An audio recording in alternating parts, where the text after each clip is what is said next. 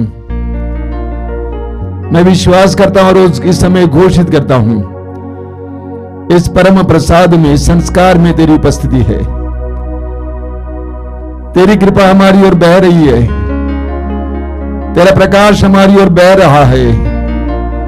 मैं विश्वास करता हूं प्रभु, इस समय विश्वास करता हूं।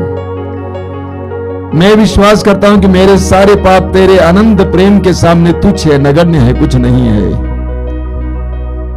मेरी सारी कमियां तेरी उदारता के सामने कुछ नहीं है। मेरी दुर्बलताएं तेरे सामर्थ्य के सामने कुछ भी नहीं है। मैं अपनी आत्मा को तेरी ओर अभिमुख करता हूं यीशु। स्तोत्रकार कहता है, मैं अपनी आंखें पर्वतों की ओर उठाता हूं। इस समय मैं अपनी आंखें पर्वतों की ओर उठाता हूं, ईश्वर के सिंहासन की ओर उठाता हूं। अपनी आंखें बंद रखना, हृदय खोलना मेरे भाई मेरी बहन। इब्रानियों के पत्र के अध्याय 4 उसके वाक्य 6 में वचन कहता है, हम भरोसे के साथ अनुग्रह के सिंहासन के पास जाएं। हम भरोसे के साथ अनुग्रह के सिंहासन के पास जाएं। आइए इस समय प्रभु के सानिध्य में भरोसे के साथ अपने नकारात्मक बातों को समय छोड़िए, विश्वास और भरोसे के साथ प्रभु के अनुग्रह के सिंहासन के पास आइए।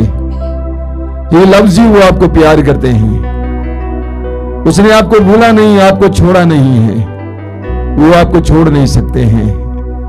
अपना हृदय खोलकर इस समय हम प्रभु की आराधना और स्तुति करेंगे। बोलिए hallelujah, hallelujah, hallelujah, hallelujah, hallelujah, hallelujah. आओ हम आनंद मनाते हुए, आओ हम आनंद मनाते हुए प्रभु की स्तुति करें, प्रभु की स्तुति करें। अपने शक्तिशाली अपने शक्तिशाली त्राणकर्ता का गुणगान करें, त्राणकर्ता का गुणगान करें। प्रभु के आदर में, प्रभु के आदर में नया गीत गाओ, नया गीत गाओ। समस्त पृथ्वी, समस्त पृथ्वी प्रभु का भजन सुनाओ, प्रभु का भजन सुनाओ। भजन गाते हुए भजन गाते हुए प्रभु का नाम धन्य कहो, प्रभु का नाम धन्य कहो। दिन प्रतिदिन दिन प्रतिदिन उसका मुक्ति विधान उसका मुक्ति विधान घोषित करो, घोषित करो। सभी राष्ट्रों में, सभी राष्ट्रों में उसकी महिमा का उसकी महिमा का बखान करो, बखान करो। सभी लोगों को सभी लोगों को उसके अपूर्व कार्यों का उसके अपूर्व कार्यों का गीत सुनाओ, गीत सुनाओ। क्योंकि प्रभु महान क्योंकि प्रभु महान और अत्यंत प्रशंसनीय और है। अत्यंत प्रशंसनीय है। वह महिमा में वह महिमा में और ऐश्वर्यशाली और है। ऐश्वर्यशाली है। उसका मंदिर उसका मंदिर वैभवपूर्ण वैभवपूर्ण और भव्य है। और भव्य है। पृथ्वी के सभी राष्ट्रों पृथ्वी के सभी राष्ट्रों प्रभु की महिमा प्रभु की महिमा और सामर्थ्य का बखान करो। और सामर्थ्य का बखान करो। Hallelujah, hallelujah, hallelujah, hallelujah, hallelujah, hallelujah. उसके नाम की उसके नाम की महिमा का गीत गाओ, महिमा का गीत गाओ। चढ़ावा लेकर चढ़ावा लेकर उसके प्रांगण में प्रवेश करो। उसके प्रांगण में प्रवेश करो। पवित्र वस्त्र पहनकर पवित्र वस्त्र पहनकर प्रभु की आराधना करो। प्रभु की आराधना करो। समस्त पृथ्वी समस्त पृथ्वी उसके सामने कांप उठे। उसके सामने कांप उठे। राष्ट्रों में घोषित करो, राष्ट्रों में घोषित करो। प्रभु ही राजा है, प्रभु ही राजा है। उसने पृथ्वी का आधार उसने पृथ्वी का आधार सुदृढ़ किया है। दृढ़ किया है। वह निष्पक्षता से वह निष्पक्षता से राष्ट्रों का न्याय करेगा। राष्ट्रों का न्याय करेगा। स्वर्ग में आनंद आनंद और पृथ्वी पर उल्लास हो। सागर की लहरें गर्जन करने लगे। Hallelujah, hallelujah, hallelujah, hallelujah. खेतों के पौधे हिल जाएं और वन के सभी वृक्ष आनंद का गीत गाएं। Hallelujah, hallelujah, hallelujah, hallelujah, hallelujah, hallelujah, hallelujah, hallelujah, hallelujah. Hallelujah. दोनों हाथ ऊपर उठाते हुए प्रभु की स्तुति करते जाइए। Hallelujah, hallelujah, hallelujah, hallelujah, hallelujah, hallelujah, hallelujah, hallelujah. आराधना, आराधना, आराधना, आराधना, आराधना, आराधना, आराधना। Hallelujah, hallelujah, hallelujah, hallelujah, hallelujah. आराधना हो आराधना, प्रभु यीशु की आराधना। आराधना हो आराधना, प्रभु यीशु की आराधना। आराधना हो आराधना, प्रभु यीशु की आराधना। आराधना हो आराधना, प्रभु यीशु की आराधना।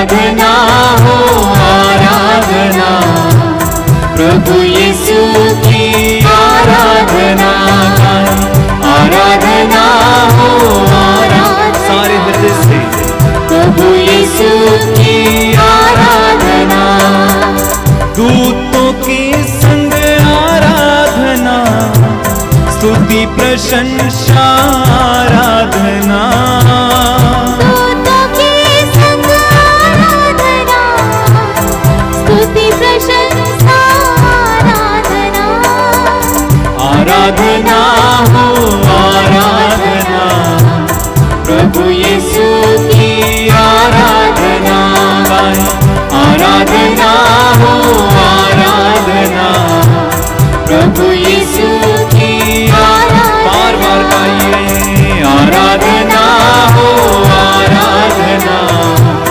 प्रभु यीशु की आराधना, आराधना हो आराधना, प्रभु यीशु की आराधना, आराधना हो आराधना, प्रभु यीशु की आराधना।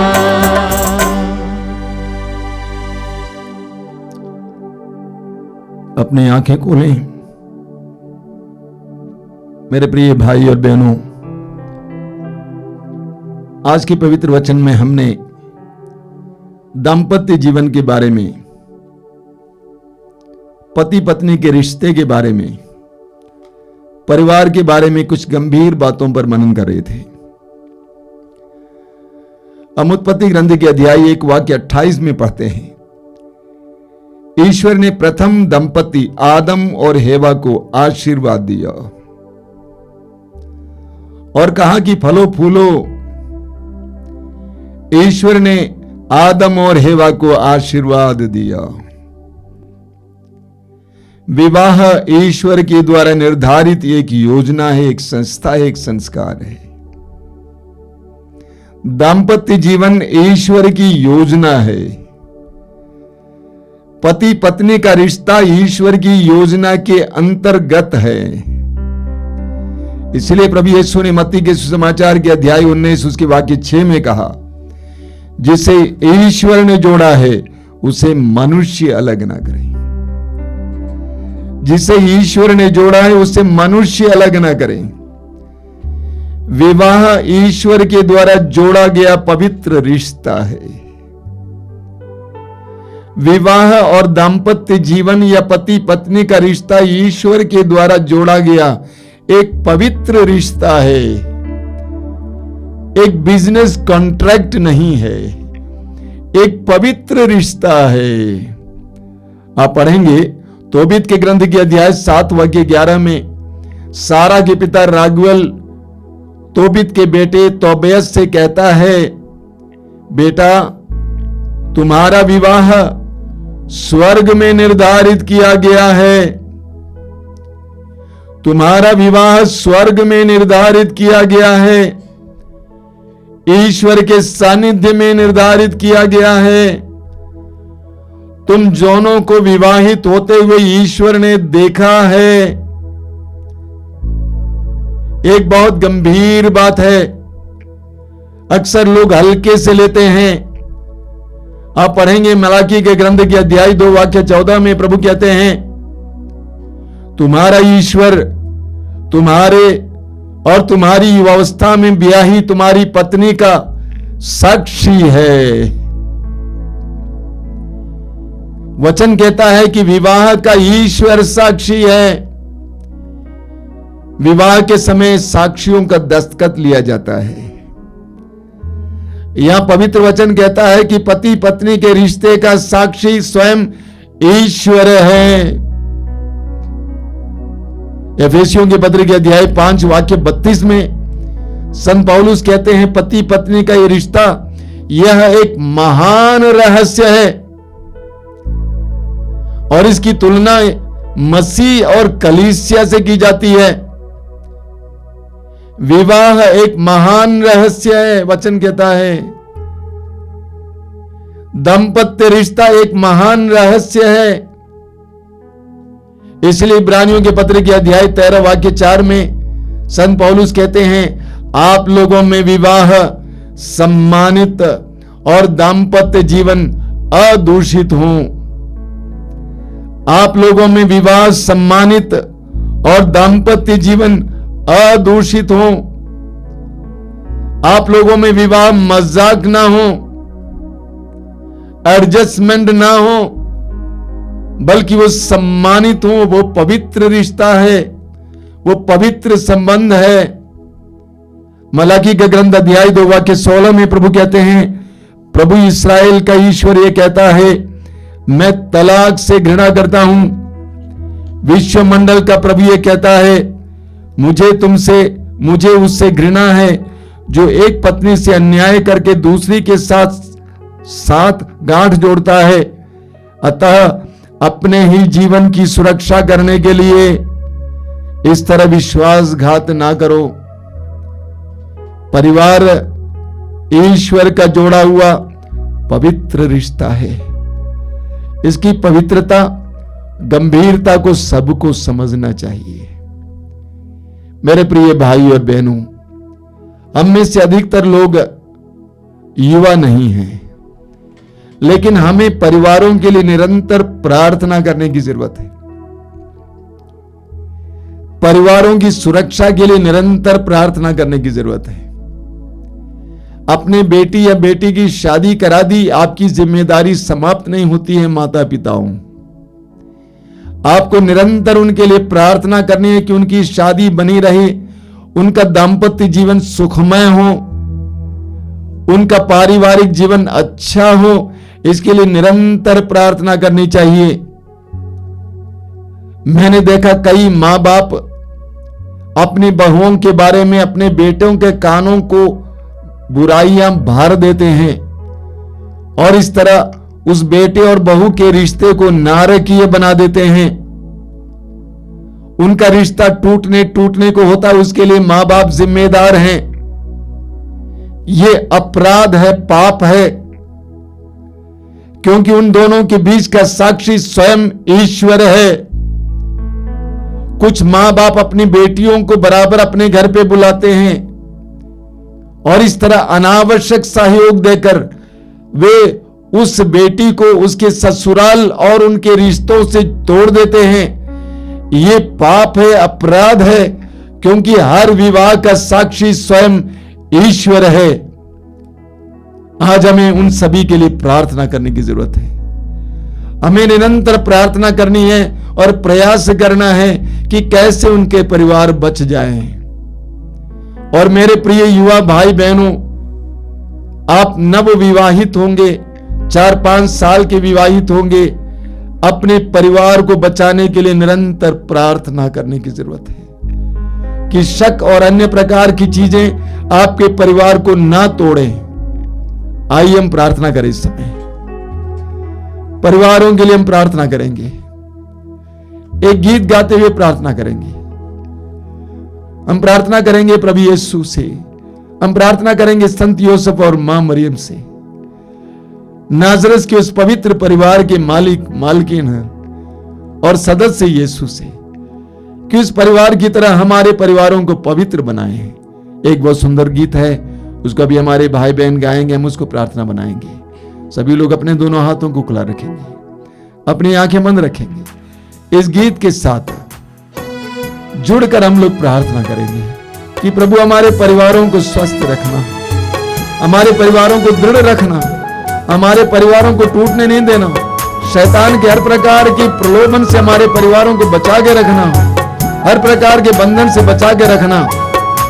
हम प्रार्थना करेंगे इस समय, हृदय खोलकर प्रार्थना करेंगे, हृदय खोलकर प्रार्थना करेंगे। आइए प्रभु हमारे परिवारों को बचाइए। इस घर का तुम आश्रय बन जा, यीशु मरियम यूसुफ पिता, हमारे घर के आंगन में पावन क्रूस लगा देना।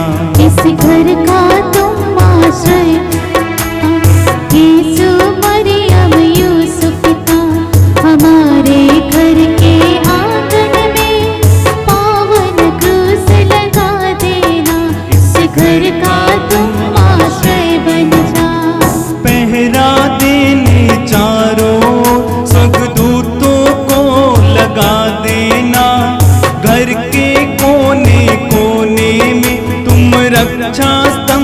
लगा देना। पहरा देने चारों स्वर्गदूतों को लगा देना। घर के कोने कोने में रक्षा स्तंभ लगा देना। शैतान के सब फंदों से हम दुर्लों को तुम बचा लेना। इस घर का तुम आश्रय बन जा, यीशु मरियम यूसुफ पिता। हमारे घर के आंगन में पावन क्रूस लगा देना। इस घर का तुम आश्रय बन जा। प्रभु के पावन छिदे हृदय में हम सबको तुम छिपा लेना। प्रभु की शांति की धारा हर दिल में रोज बहा देना। प्रभु के पावन छिपे हृदय में हम सबको तुम छिपा लेना। प्रभु की शांति की धारा हर दिल में रोज बहा देना। किसी को दुख देवे जो काम वो हमसे ना होने देना। इस घर का तुम आश्रय बन जा, यीशु मरियम यूसुफ पिता। हमारे घर के आंगन में पावन क्रूस लगा देना। इस घर का तुम आश्रय बन जा। साथी और सहारा बन हमें संग संग चलना सिखा देना। एक दूजे को साया देने एकता का तुम वर देना। साथी और सहारा बन हमें संग संग चलना सिखा देना। एक दूजे को साया देने एकता का तुम वर देना। दुख में सुख में हर हालत में संग संग चलना सिखा देना। इस घर का तुम आश्रय बन जा, यीशु मरियम यूसुफ पिता। हमारे घर के आंगन में पावन क्रूस लगा देना। इस घर का तुम आश्रय बन जा, यीशु मरियम यूसुफ पिता। हमारे घर के आंगन में पावन क्रूस लगा देना।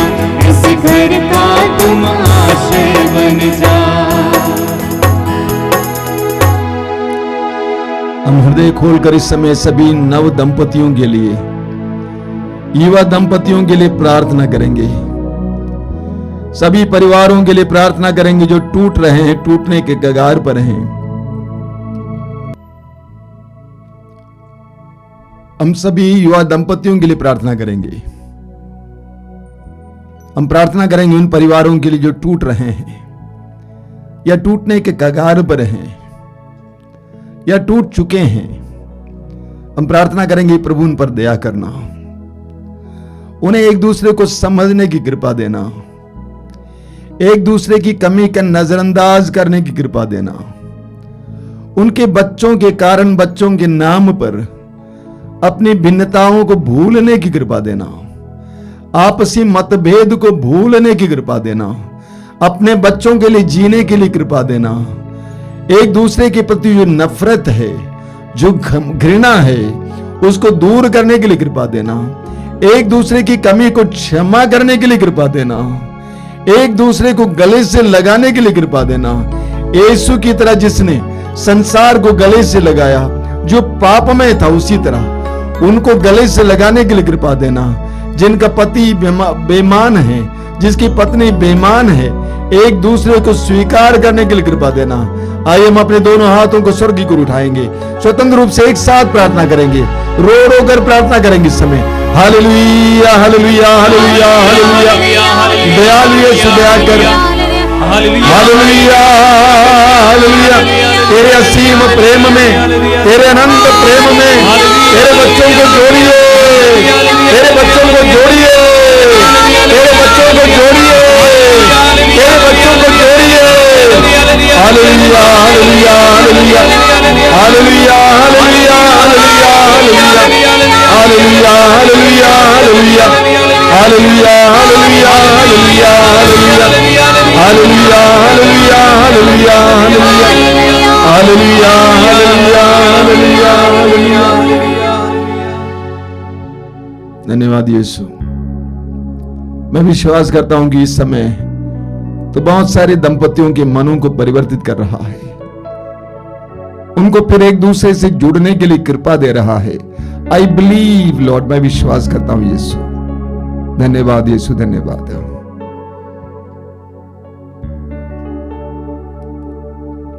आप में से जितने लोग शारीरिक रूप से बीमार हैं या मानसिक रूप से बीमार हैं, हम उनके लिए प्रार्थना करने जा रहे हैं। अपनी आंखें बंद करना, अपने दर्द पीड़ा को, रोग को प्रभु के हाथ में समर्पित करना। कि आप कैंसर के रोगी हैं, एड्स के रोगी हैं, कोविड के रोगी हैं, दिल के रोगी हैं, कोई भी प्रकार का रोग क्यों ना हो, यीशु के अधीन कीजिए। इस समय पूरी तरह से समर्पित कीजिए। बोलिए, यीशु मैं अपने रोग को तेरे हाथों में सौंप देता हूं। मैं विश्वास करता हूं, तूने कहा है निरोगों को नहीं, रोगियों को वैद्य की जरूरत होती है। मैं विश्वास करता हूं कि तू रोगियों के लिए संसार में आया है। मुझ पर दया कर। जितने भी लोग इस समय प्रार्थना में बैठे हैं, उन पर दया कर प्रभु यीशु। तू इस समय उतर आइए उनके जीवन में, पहुंच जाइए यीशु उनके पास। वे जहां कहीं भी इस समय पहुंच जाइए यीशु। तेरा दाहिना हाथ उनके सर पर रखिए यीशु, तेरा दाहिना हाथ उनके सर पर रखिए यीशु। तेरे पवित्र रक्त की शक्ति और सामर्थ्य बहने दीजिए यीशु, उनके शरीर में बहने दीजिए, उनके नस नस में बहने दीजिए, उनके एक एक रग रग में बहने दीजिए। तेरे पवित्र रक्त और शरीर की शक्ति और सामर्थ्य से इसी वक्त चंगाइयां हो, चंगाई हो। आइए समय प्रभु की स्तुति करेंगे। हालेलुया हालेलुया, यीशु के पवित्र नाम पर, यीशु के सामर्थ्यवान नाम पर हर तरह के रोग से, पुराने रोग से, गंभीर से गंभीर रोग से चंगाई मिले, स्वतंत्रता मिले, आराधना।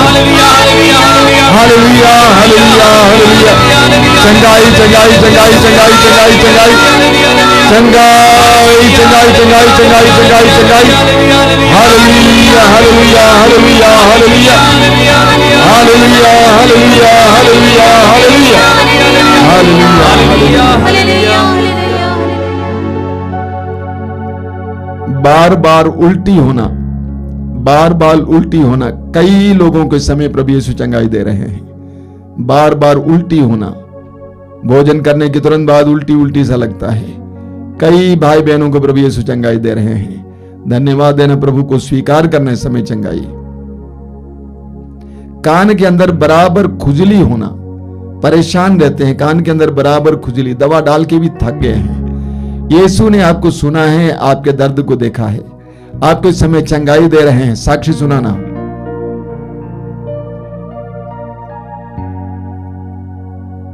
कई लोग जो अपने घर से भटक गए हैं, बाहर चले गए हैं, वापस आ रहे हैं, उसके घर के लोगों को प्रभु इस समय आदेश दे रहे हैं, प्रार्थना मजबूत करो।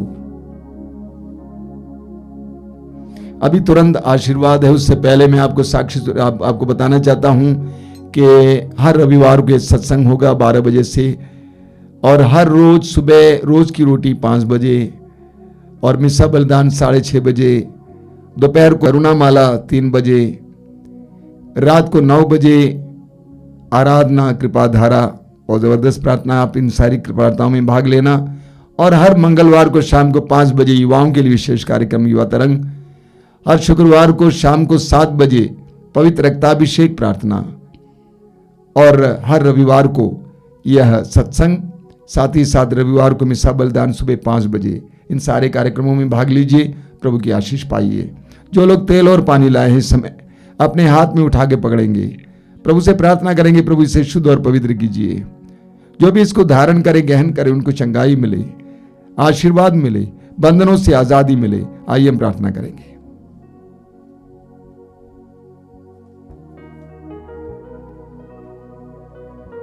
Hallelujah hallelujah hallelujah hallelujah. यीशु की आराधना हो, यीशु की यीशु की महिमा हो। यीशु की महिमा हे प्रभु यीशु, हे प्रभु यीशु, तेरे पवित्र शरीर की तेरे पवित्र शरीर की योग्यता के द्वारा योग्यता के द्वारा इस जल को इस जल को और इस तेल को और इस तेल को आशीर्वाद दीजिए, आशीर्वाद दीजिए, आशीर्वाद दीजिए, आशीर्वाद दीजिए, चंगाई के लिए चंगाई के लिए माध्यम बनाइए। माध्यम बनाइए। Hallelujah, hallelujah, hallelujah, hallelujah, hallelujah, hallelujah, hallelujah, hallelujah, hallelujah. Hallelujah.